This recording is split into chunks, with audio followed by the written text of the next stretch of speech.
जय हिंद दोस्तों। दक्ष competition classes में आपका स्वागत है। दोस्तों, आज की क्लास में हम लोग अभ्यास करने वाले हैं भारत के प्रमुख पठारों की। भारत के प्रमुख पठार में सबसे पहले हम बात करेंगे प्रायद्वीपीय पठारी प्रदेश की, जिसमें मेवाड़ का पठार, मध्य भारत का पठार, बुंदेलखंड का पठार, मालवा का पठार, बघेलखंड का पठार और दंडकारण्य पठार संबंधित प्रश्न होंगे। जबकि उसके बाद हम बात करेंगे छोटा नागपुर पठार की, जिसमें मेघालय पठार, करबी आंगलोंग पठार और दक्कन का पठार शामिल होगा। तो पठार से संबंधित सभी प्रश्न हमारे सभी प्रकार की परीक्षाओं में बहुत ही लाभकारी साबित होंगे। आइए शुरू करते हैं आज का ये टॉपिक। सबसे पहले हम लोग बात करेंगे प्रायद्वीपीय पठारी प्रदेश की। प्रायद्वीपीय पठारी प्रदेश दक्षिण भारत में प्रायद्वीपीय भारत में गोंडवाना लैंड का हिस्सा है।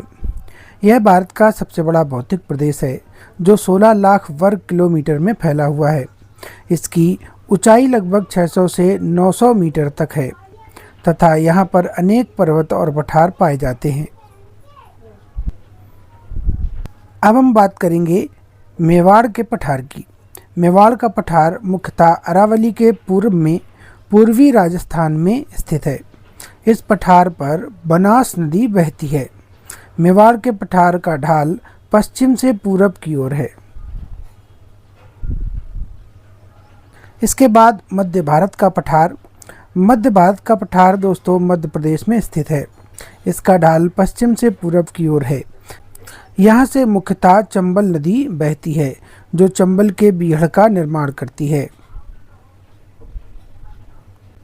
जबकि बुंदेलखंड का पठार उत्तर प्रदेश और मध्य प्रदेश में स्थित है। यहाँ पर अर्ध शुष्क परिस्थितियाँ पाई जाती हैं।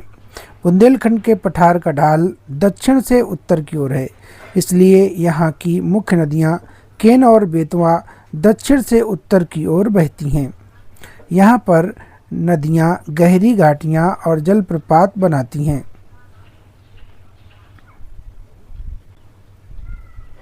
अब बात करते हैं मालवा के पठार की। मालवा का पठार मुख्यतः मध्य प्रदेश में स्थित है और यह त्रिभुजाकार आकार का पठार है। इसकी औसत ऊंचाई 300 से 600 मीटर है। सिगार टॉप यहाँ की सर्वोच्च चोटी है। मालवा के पठार पर लावा की परत के अपक्षय से काली मिट्टी प्रमुख रूप से पाई जाती है। चंबल, काली सिंध, पार्वती, बेतवा और सिप्रा यहाँ की प्रमुख नदियाँ हैं। उज्जैन, इंदौर आदि मध्य प्रदेश का औद्योगिक क्षेत्र मालवा के पठार पर ही स्थित है। इसके बाद दोस्तों बघेलखंड का पठार। बघेलखंड का पठार मुख्यतः मध्य प्रदेश और छत्तीसगढ़ में स्थित है। यह कैमूर की पहाड़ियों के पूर्व में स्थित है। यह पठार सोन नदी और महानदी के प्रवाह क्षेत्र को अलग करता है। इसके बाद दोस्तों दंडकारण्य का पठार। दंडकारण्य पठार छत्तीसगढ़ और उड़ीसा के क्षेत्र में स्थित है। छत्तीसगढ़ में इसे बस्तर का पठार भी कहते हैं। उड़ीसा में इसे कालाहांडी पठार कहा जाता है। यहाँ पर इंद्रावती और सबरी सिलेरू प्रमुख नदियाँ बहती हैं। इस पठारी क्षेत्र में लौह अयस्क और बॉक्साइट के भंडार पाए जाते हैं।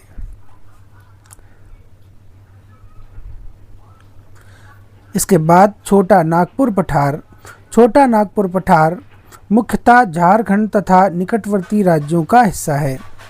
इसकी औसत ऊंचाई लगभग 700 मीटर है। यहाँ की सबसे ऊंची चोटी पारसनाथ है। दोस्तों, छोटा नागपुर के पठार से दामोदर, उत्तरी कोयल, बराकर, बोकारो, स्वर्णरेखा आदि नदियाँ निकलती हैं। दामोदर नदी छोटा नागपुर पठार को 2 हिस्सों में बांटती है। पहला हिस्सा हजारीबाग पठार कहलाता है, जो कि उत्तरी हिस्सा है, और दूसरा रांची का पठार कहलाता है, जो दक्षिणी हिस्सा है। रांची के पठार से स्वर्ण रेखा नदी का उद्गम होता है। यहाँ पर प्रमुख रूप से लौह अयस्क और कोयला क्षेत्र पाए जाते हैं। खनिज संसाधनों के समृद्ध होने के कारण छोटा नागपुर पठार को भारत का रूर प्रदेश भी कहा जाता है। इसके बाद हम लोग बात करेंगे मेघालय का पठार की। मेघालय का पठार छोटा नागपुर पठार का ही विस्तारित हिस्सा है। छोटा नागपुर को मेघालय के पठार से मालदा और राजमहल की पहाड़ियाँ अलग करती हैं। यहाँ पर लौह अयस्क, यूरेनियम तथा कोयला के क्षेत्र पाए जाते हैं। मेघालय के पठार पर स्थित मासिनराम में विश्व की सबसे ज़्यादा वर्षा होती है। नोक लेक यहाँ पर स्थित विश्व का सबसे ऊंचा बायोस्फीयर रिजर्व है। इसके बाद हम लोग बात करेंगे कार्बी आंगलोंग का पठार। कार्बी आंगलोंग का पठार असम राज्य में स्थित है। यहाँ पर मिकिर तथा रंगमा पहाड़ियाँ स्थित हैं। आगे बात करते हैं दोस्तों दक्कन का पठार की। दक्कन का पठार प्रायद्वीपीय भारत में त्रिभुजाकार का है। यहाँ पर लावा की परत पाई जाती है। लावा की परत के अपक्षय से यहाँ काली मिट्टी पाई जाती है, इसलिए यहाँ पर कपास का उत्पादन सबसे ज़्यादा होता है।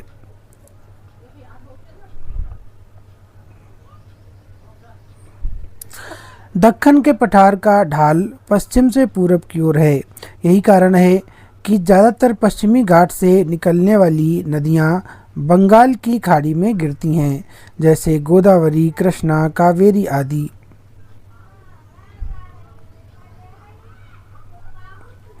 दक्कन के पठार को 3 भागों में विभाजित किया जा सकता है। जैसे महाराष्ट्र का पठार, यह काली मिट्टी के कारण प्रमुख रूप से कपास उत्पादन के क्षेत्र में अग्रणी है। यहाँ से गोदावरी और कृष्णा नदी बहती हैं।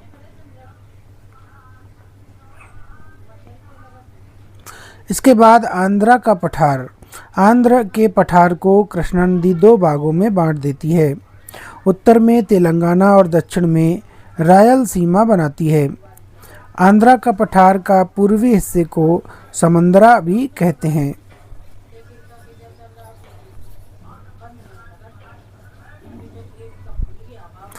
पेनेरू यहाँ की प्रमुख नदी है। कर्नाटक के पठार को 600 मीटर की समोच्च रेखा 2 भागों में बांटती है। उत्तर में बेंगलुरु पठार, जहाँ पर कृष्णा और तुंगभद्रा प्रमुख नदियाँ हैं। दक्षिण में मैसूर पठार, जहाँ पर प्रमुख रूप से कावेरी नदी बहती है। ये थे दोस्तों पठार से संबंधित महत्वपूर्ण प्रश्न। हमारी जानकारी आपको कैसी लगी हमें कमेंट करके ज़रूर बताएं। फिर मिलते हैं अगले टॉपिक में। जय हिंद, जय भारत।